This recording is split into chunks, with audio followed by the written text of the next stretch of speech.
for the Vikes. Okay. Boys, it's time for some dumb football questions here on the podcast.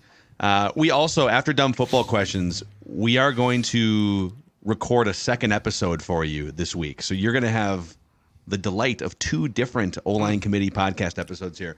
So in addition to supporting our friends at aura.com/O-Line Committee, if you could also click the like button and the subscribe button on the YouTube channel here, you can help us climb our way to 20,000 subs. We didn't think we were going to get to 20,000 in the first year, and so we're hoping to get there.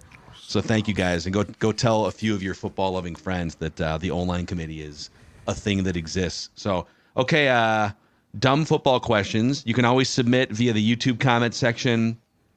I love this one. From Sealight939. After watching Bull Durham, the bus scene where Kevin Costner practices his interview answers, I began to wonder how players learn to talk to the media, whether it be at the podium, on the field, in the locker room. Is there a program given by the league or a team, or is it learned at some point in your career how to talk to the media? Go ahead, Jay. Well, so ideally you start in college, right? In college, ideally your college kind of preps you for how to speak to the media. And there's always 2 big things that you never speak to the media about. You never speak of the performance of another one of your teammates, and you never speak about injuries. Right? Those are the 2 first Unless your things. teammate performed positively, right? You Yes, can, negatively. You speak negatively, right? You never speak negatively of another teammate, and you never talk about an injury. Correct. Ever. Right? And those are day one you walk in and the coach looks at you now like, you do any of this, I'll kill you. Right? Seriously. Done. Seriously, that is day one install of You'll speak get to cut. the media. You get cut. And you know what? Do On this not side of the speak. fence, you know what we want to know about? Injuries and negative injury, performances. And You this don't is this say. guy that sucks over here. Yeah. You don't say. I know. Yeah, and then from there on, it's more everyone's different, right? Everyone has a different feel to it, but you really just want to be yourself, and that's the way I coach my guys and all my guys. Be like, listen, you just want to be yourself. You want to give them an authentic version of you, and it's for twofold. One, you develop trust with the reporters, right? And you'll be able to weed out the ones that you don't like, and the ones that you have in your phone is do not answer, and the ones that you're willing to talk to, right? But then, Why do you give your number to reporters? Because We don't. They get The it. team does. They get it. Yeah, The they team can get gives it to them.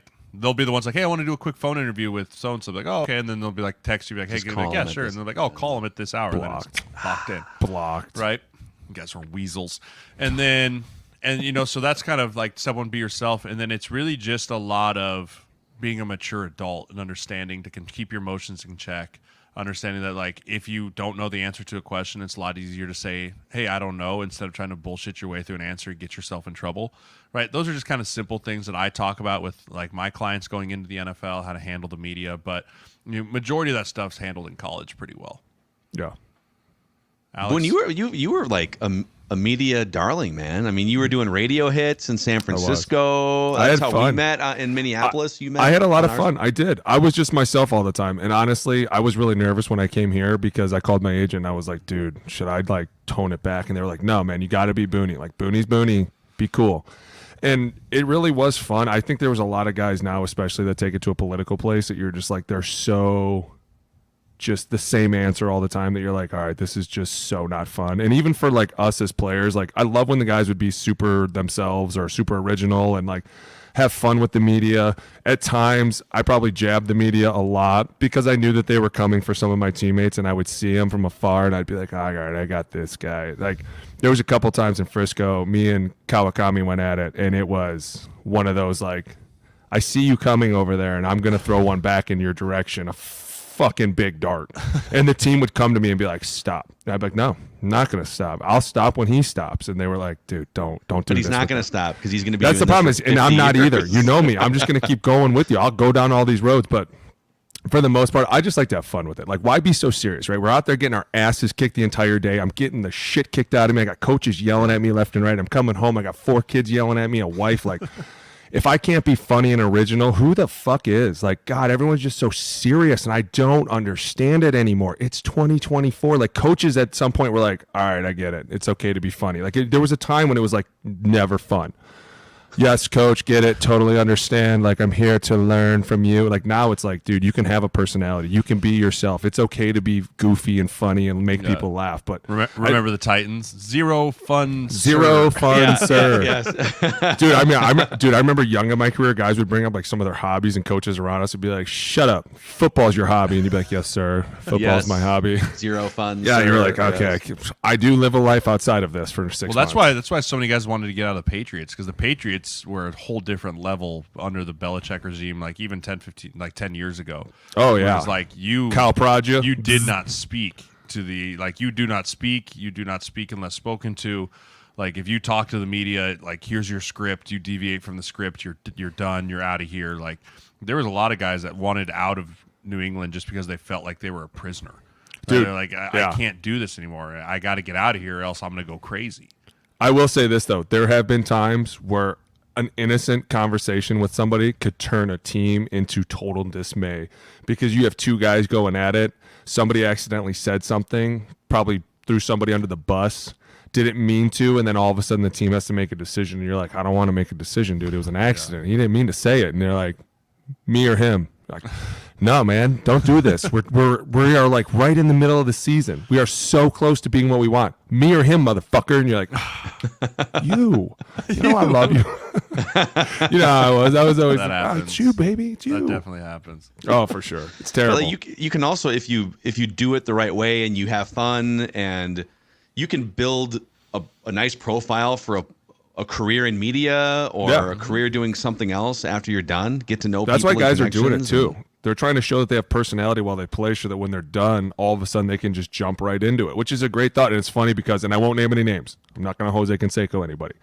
But I remember being very young, sitting at the table, and we were watching a show, and it was a Saturday morning, and everybody was like making fun of all the hosts. And they were like, Boone, you see those guys? They're broke. That's why they're doing this. And I was like, okay, got it. They were like, you don't ever want to do this. And I was like, got it. Don't ever want to do this. And then like 5 years later, I was like, but wait a minute. Those guys are making millions of dollars. They're not broke. They're just, they're making more millions. Like, I don't understand. And the guys were like, yeah, scratch that. Never mind. This is where it's going. So like, everybody was instantly like, yeah, I want to do that. Like, dude, you get to hang out with the guys and make millions still and do nothing.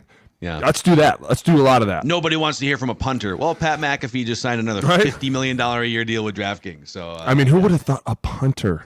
A punter. I couldn't picture Andy Lee like just going up there and gibble-gabbling a whole bunch all day. Like, I'd be like, this is no way this is going to make it. But yeah, seriously. Like, you don't see those guys ever. And I'm not going to lie to you, that was my biggest pet peeve. And I told them all the time, I respect you guys. I couldn't do what you do, and I don't ask to do what you do. But God damn it, could you just stay past noon? And they look at you and be like, tea time's at 12:15, stupid. God damn it. What are you hitting these days, by the way? Scratch. Oh, by they're the way, like scratch all day. Speaking of golf, a couple comments from last week's show here. We're going to mix into dumb football questions. The Masters. We have to this talk about one's the Masters. From CK9292. I'm with Boone on golf. Yawn. Hell, baseball bores me to death. I'd rather watch F1 racing, marathon running, curling, and bowling than golf or baseball. Hey, curling is so fun to watch. F1's where it's at. I'm so bought into F1. You're in? Like, did the Netflix series hook you, or were you in before? Hook, line, and sinker, dude. I mean, what's the series? Tell me. Dude, it's like the quarterback one, but for they do it for F1 drivers. Drive to Survive. They do it for golf too, by the way, which will get you hooked. I mean, I watched that first season and I was hooked ever since. Like, I will stay up if the race is on at like 2 a.m. I will stay up and watch the race. Really? Like, if it's up at 4 a.m., I will wake up early and I will. What's so exciting about it, dude? These dudes are taking corners at like 180 miles an hour and really? Just flying. And like the science and the drama between the drivers, like I didn't realize like you're teammates, but you hate each other. Yeah. Right. Because there's 2 drivers per team. Right. Right. But like the slower driver always gets fired. And so they don't like each other, and like they'll race each other, and they get after each other, and then like everyone's kind of hops between teams. Like there's not a lot of like new blood. It's like, oh, he drove for McLaren for 8 years. Well, now he drives for Mercedes, right? It's like, oh, now Mercedes is going to Ferrari. Like, do you have a guy? Is it Max Verstappen? It's Max Verstappen. Is it? Okay. Oh yeah. Who's he drive for? Verstappen. Red Bull Racing. Red Bull. Should be Alex's guy. Is there a monster racing? I'm not a Red Bull guy. Is there a monster car? If there's a monster car, I'll watch. There is a NASCAR, I'm sure there is. I tried to get into the NASCAR documentary. I couldn't do it. I couldn't do it. So, dude, when I was a kid, so my uncle used to race stock cars in La Crosse, Wisconsin. So we go to the races all the time. Came from kind of a racing family. Dale Earnhardt was legitimately my favorite athlete as a kid. Like, I watched every race.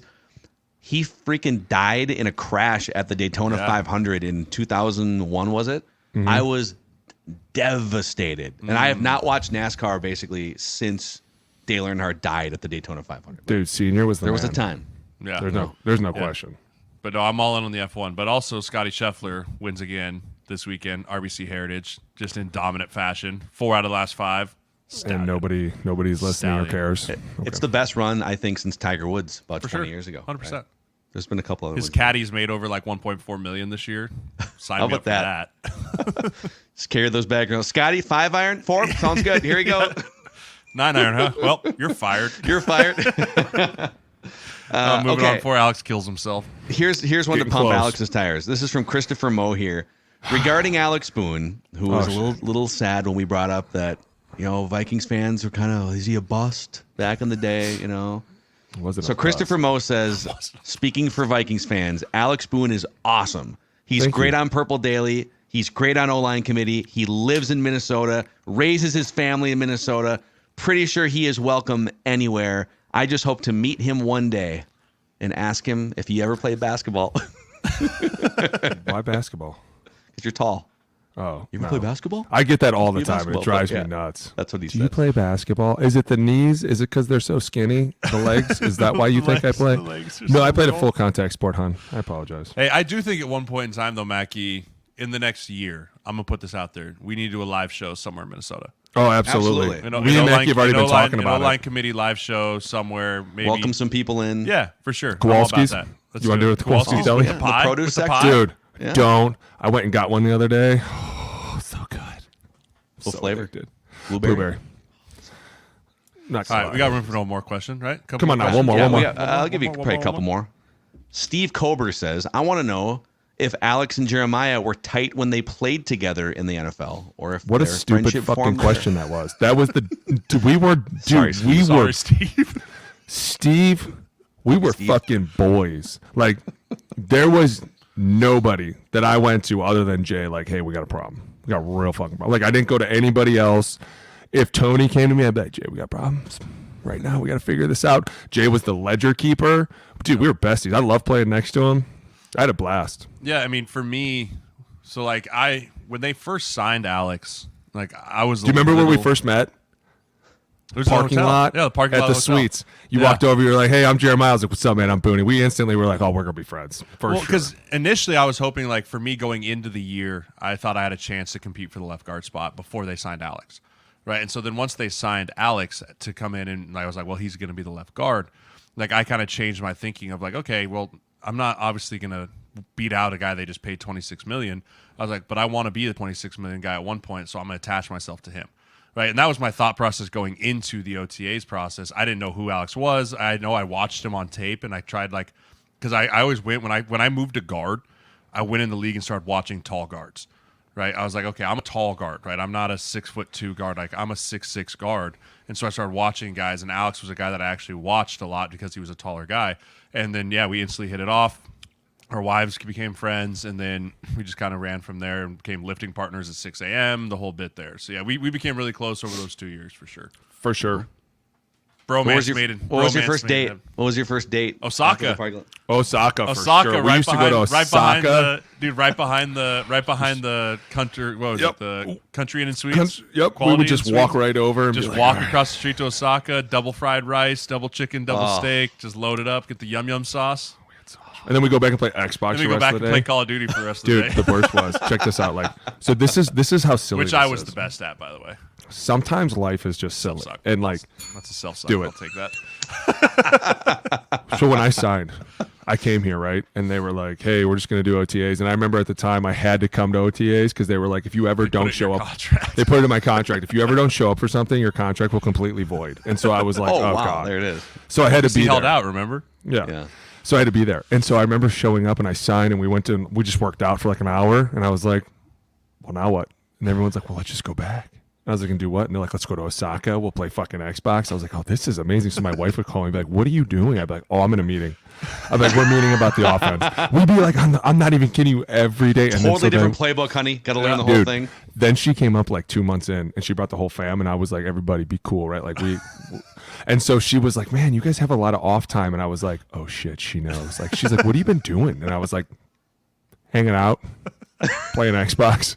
Like, you seriously, you just hit free agency, you signed the contract you've always wanted, and you're like, "What do you do?" I go to Osaka and play Xbox. I don't really do much. I mean, like, there's just because there's not a lot to do. Dude, and we had a crew. Like, we had literally it was like everyone in the hotel. Yep. Like, we'd all get home from OTAs. My wife was there. She hated that we all got on Xbox. Oh, yeah. She was working from home at the time, and she used to, because we get wild and say stupid shit, and like Gosh, literally, like Emma's we'd all be working. we'd play from like noon to 5, and then we'd be like, "All right, where are we going to eat? Going to Osaka? Or are we going to go over to what was that? The Red Lion?